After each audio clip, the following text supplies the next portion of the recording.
तो स्वागत करते हैं माँ यूट्यूब चैनल आर्यन व्यवसाय में, जो कि आज की इन्फॉर्मेशन रहने वाली है गणपति बप्पा विसर्जन के प्रोग्राम के लिए।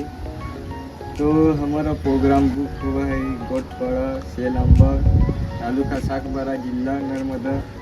तारीख रहने वाली है 20/9/2026 गणपति बप्पा विसर्जन के लिए।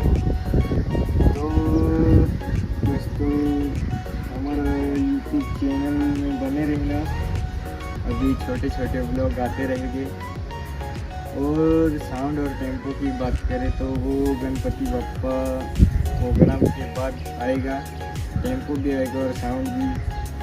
तब तक के लिए अभी पुराने साउंड पे ही निकाल लेंगे प्रोग्राम गणपति बप्पा तक। फिर बाद में कमिंग सून में रहेगा, फिर अपडेट देंगे, मेरे चैनल पे आएगा टेम्पो और साउंड के बाद।